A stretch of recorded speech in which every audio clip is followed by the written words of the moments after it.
Hey, I got in the mail. I got 6 packing cubes for a suitcase, and I got the large size. For that could be for bathing suits.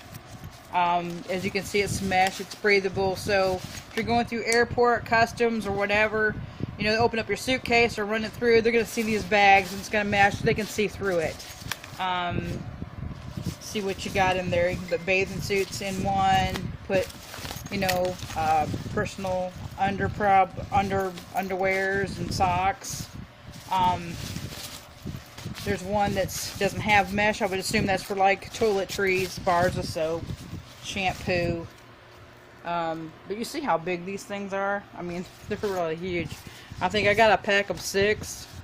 This is for like dirty clothes. This is like a duffel bag, sort of, with a drawstring.